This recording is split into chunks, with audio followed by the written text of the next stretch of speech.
Hello and welcome back to my RC channel. I'm Andy RC and today I'm going to be checking out the FuriBee Stormer 220. Now FuriBee have been outputting a lot of copters lately, but it seems to be quantity over quality because they have been having issues out of the box, which makes me skeptical about this one.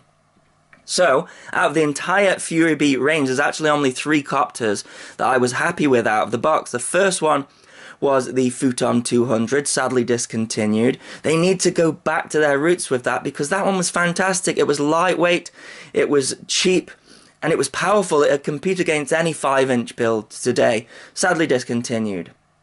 The next one was the Dart Max, which I really liked. It took a 3 to 6S battery. It flew really well. It didn't have a lot of noise on the picture. One thing I want to point out about the Dart Max, though, is I've seen comments saying that they've changed the components a little bit, and some people weren't happy with their Dart Max, but the one I received was very good. I think it's a struggle with these RTF models to keep the components the same, because components change so fast. They update them with different versions, and you know, they have to keep up with that, so maybe that's why that happened. The next one was the X140, so 3-inch class, absolutely fantastic model, but the rest, there have been some problems. The X215, many reviewers like them. I found there was too much noise on the video for me, and yet you could rectify it by putting a shield in there. They've actually changed the flight controller out to their own flight controller. It was the Kakute, and now they're using a FuriBee branded version. I wasn't too keen on that one. The next one I think I received was the Nebula, and that one again had great components but had a load of issues. I had to switch the VTX out. I had the same VTX as the X215, so I switched the VTX out, and the ESCs on that one also didn't support D-Shot. Small thing. Again, just problems that I had to rectify. I ended up changing the camera, I think, on that one as well. And then there was the GT series, the 215, which had also a load of noise on the picture, and if you didn't change the motor timing to medium-low, then it would flip out. And then the same with the 220 GT that they released as well. I had to change the timing on that one, and VTX died on that one. So that brings me to the Stormer, which, yeah, I kind of get these now, and I'm like, is it going to be great, or is it going to have an issue? Anyways, let's take a look. This one is interesting because it's using quite odd motors. They are a 2308 2200 kV. It's boasting a 3 to 6S battery, and I think that's why they have given it a lower kV motor. So I imagine on a 4S that it's not going to have a huge amount of punch, probably what you would expect on a 3S from, say, a 2600 kV motor. Anyways, you don't get given a battery with it. It's a bind and fly, so I'm going to be using Tattoo batteries here. For 4S, it's going to be the 1300 milliamp Tattoo 4S, and it's probably going to fly better on a 5S. So I've got a Tattoo 5S and even a 6S. Probably not going to test out all the different batteries today, but yeah, I think this one is designed really for a 5S. We've got the same props, which I think are like a Racer Star prop. They are a 50-42. I'm not too keen on these props. And then we've got the frame here, which I think it's a stretched X. Yeah, looks like it. It's actually got a chamfered edge, which is quite nice. It looks light, but it's not. It's 340 grams without a battery. If you compare that to the Futon 200, that was like 270 grams. So yeah, we have all this metal in the frame here, and these bigger motors maybe making it heavier, but there you go. So up to the ESC, and it's a 4-in-1, and it's BL Halley S, D-Shot 600, and it's 35 amp. And then moving up, we have got the flight controller. It's an Omnibus F4 SD with a built-in VTX with a built-in LC filter, so that's good. Maybe less noise through there, because I hate noise. Sometimes it's the make or break of a copter when there's loads of video noise on there. So yeah, it's actually a switcher as well between 25 milliwatt to 100 milliwatt and 200 milliwatt. We've got 3 buttons here. One's the bootloader, and then one is the power switcher, and then the other is to change the channels. So yeah, 48 channel VTX You've got some LEDs on here that change. So you've got the power LEDs, which is nice, and then we've also got the channel and band. All three are on separate LEDs, which is quite nice. There's no instructions though to say what light matches to which band, but that's fine. I got a band scanner. But if you haven't, you know, you might have to mess around with that. And one thing I like about this frame is it has a fairly flat top. It is angled slightly, you can see there, but it gives you more of a choice of your camera angle. And speaking of camera angle, they have given a Runcam 3 mount. I say mount, it's just a cover there, but I think that's designed to sit on there. And then you've got some holes in the top for a strap, and they've given you a spare strap. So you've got two straps, you have to fit them both, and also a little foam pad here for your battery as well, which is quite nice.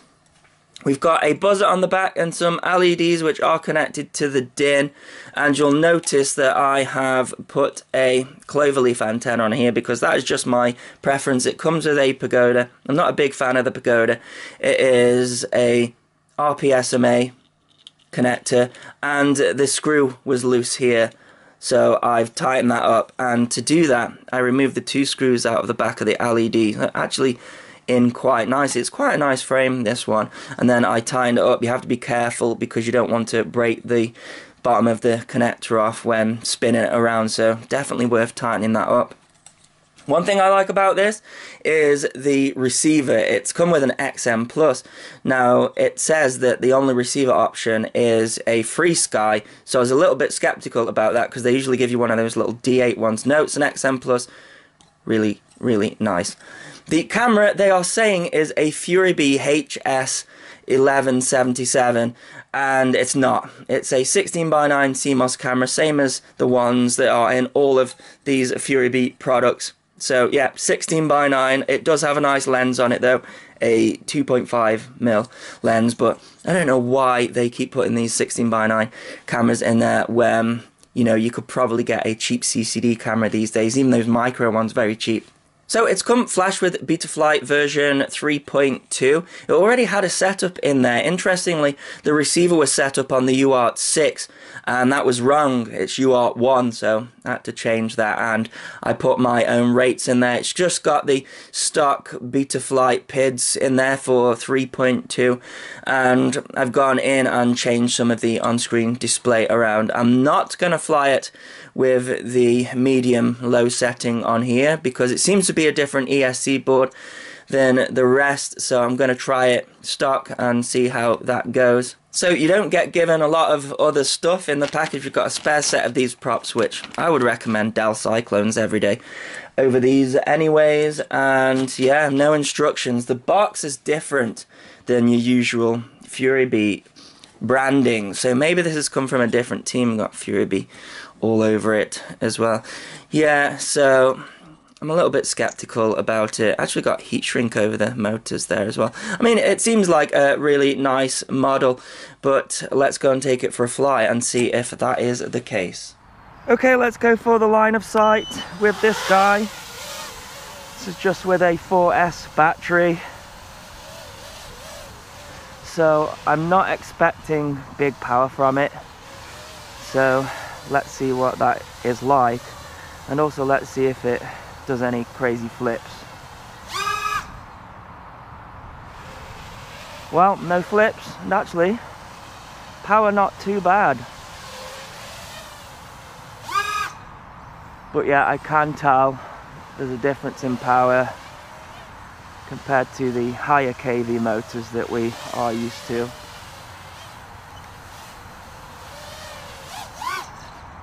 I'm glad there's no issues with flips because it is just a mud pond here today. So these are just the stock PIDs. Seems okay, line of sight.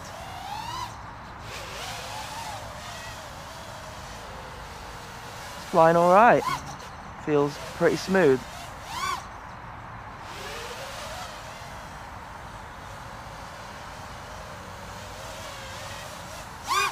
Yeah, power seems okay.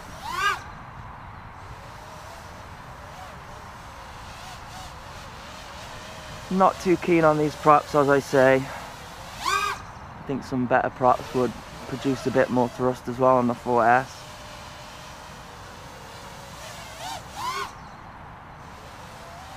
But you know, not bad. Not bad at all. Sort of a beginner type of power. The kind of power you would expect to get from a 3S battery on a higher kV motor. Which begs the question, is there a point in going up in voltage on the battery when you have to come down in kV on the motor? Probably get better efficiency, but you'd have a heavier copter. But yeah, from my perspective, it feels like it needs a bit more power. But in general, it's flying nice, quite nippy. Tune feels alright, line of sight. Probably need a different tune if you went up in battery size. Back into angle mode. It's coming for a landing, and I'll do some FPV with it.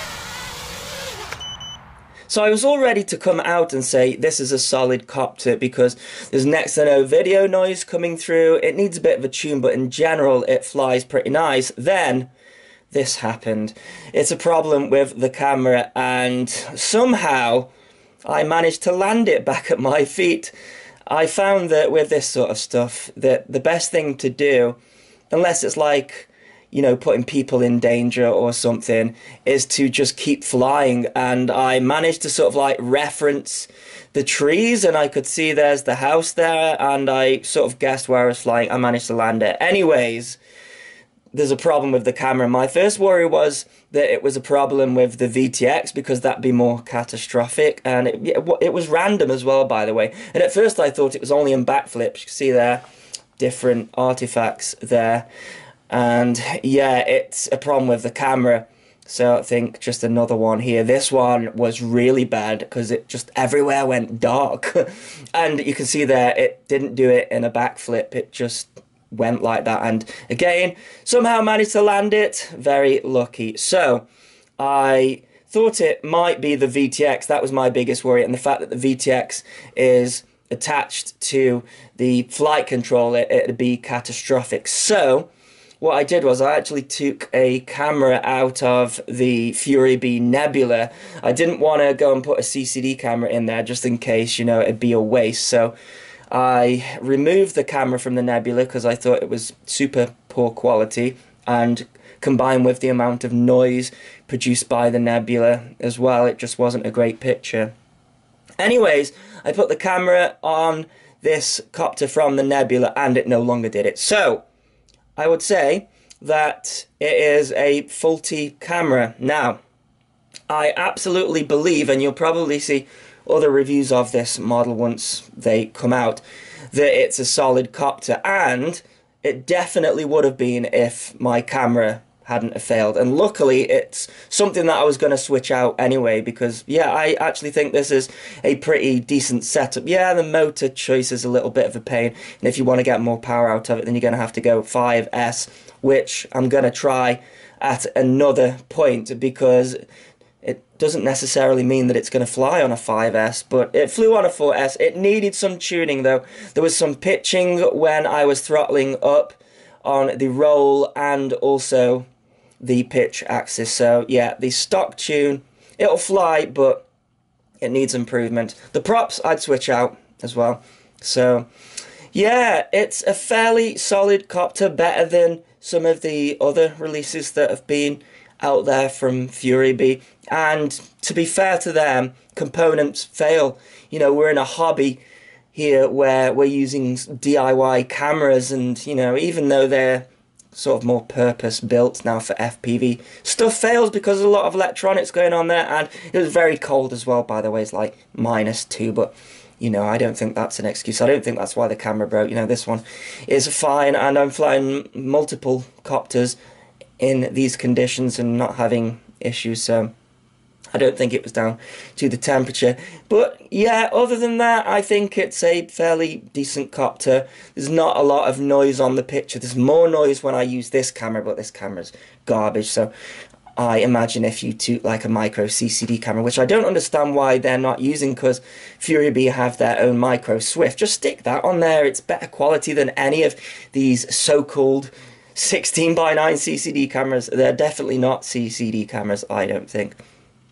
Yeah, I actually tried a few different settings in the camera. I wondered whether it was like a PAL NTSC issue, so I went and switched the format in the camera. It didn't make any difference. It's a faulty camera, and that's pretty much all I have to say on it. But yeah, other than that, yeah, it's a little bit heavy. It's not the lightest copter, but I think if you got one that doesn't have a faulty camera, I think you'll get good use out of it. You can tune it, you can use bigger batteries, higher voltage if you want, and I'm going to do a separate video on that now that I know that I haven't got a Duff VTX.